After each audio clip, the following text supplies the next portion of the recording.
कुछ लोग ना अक्सर ये सवाल पूछते हैं कि किसी ने हमारा बुरा किया, वो तो बिंदास जी रहा है, उसका तो कुछ बुरा नहीं हो रहा है। इसी सोच में ना वो दुखी होते रहते हैं और सवाल भी पूछते हैं कि जो बुरा करता है उसके साथ तो बुरा होता है, लेकिन इनके साथ क्यों नहीं हो रहा।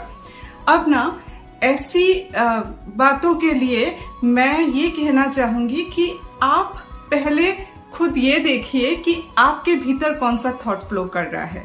ये थॉट कैसा है कि किसी का बुरा क्यों नहीं हो रहा। तो थॉट का क्वांटम फील्ड होता है, तो किस तरह का क्वांटम फील्ड आप अपने थॉट से क्रिएट कर रहे हैं।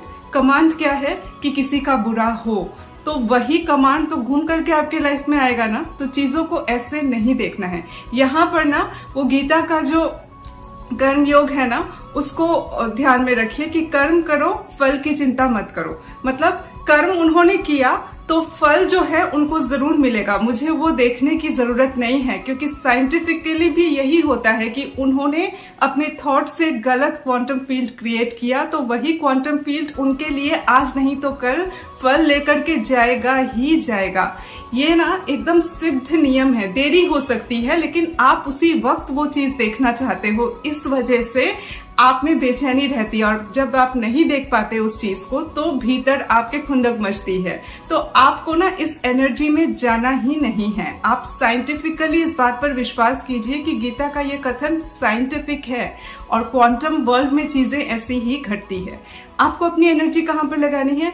आपको अपनी एनर्जी ना इस पॉइंट पे लगानी है कि हमारे सामने चैलेंजेस आए, तो ये चैलेंजेस जो है वो हमें कुछ देने के लिए आए हैं, कुछ समझाने के लिए आए हैं। हमारा चलना कहीं कुछ गलत हो रहा था, उसको ठीक करने के लिए आए हैं। देखिए, पत्थर होता है ना, हीरा तो पहले घिसता है तब जाकर के वो हीरा बनता है, तो उसको तराशा जाता है, काफी घिसाई पिटाई होती है ना। घिसने के बाद जाकर के हीरे की चमक आती है। तो परिस्थितियां जो है ना, वो घिस घिस कर हमको तैयार करती है हीरे की तरह। तो जो आपने फेस किया ना, उसके प्रति शुक्रगुजार रहिए और आगे का रास्ता आपका क्या होना चाहिए उस पर अपना ध्यान फोकस कीजिए, वहां अपनी एनर्जी दीजिए। आप ना जब अपना ध्यान पूरी तरह से वहां लगा दोगे, तब ना आपके ध्यान में ये बात रहेगी ही नहीं कि उस इंसान के साथ क्या हो रहा है। बहुत समय बाद जाकर के आप देखोगे कि कुछ ऐसा हुआ है जो कि गलत है, उनके साथ ऐसा हुआ है। आप इस चीज को जब देखोगे भी ना, तब भी आपको कुछ खास मजा नहीं आएगा उस बात में, क्योंकि तब आप अपनी जर्नी को लेकर के आगे बढ़ चुके हो। तो ये भी ना एक तरह की मुक्ति है, इस बात से मुक्ति कि हम किसी का बुरा नहीं चाह रहे, बल्कि हम एक ऐसे रास्ते पर जा रहे हैं जहां हमको सब कुछ अच्छा ही अच्छा करना है, अपने साथ भी अच्छा करना है और दूसरों के साथ क्या हो रहा है इसको लेकर के हमें मतलब ही नहीं है।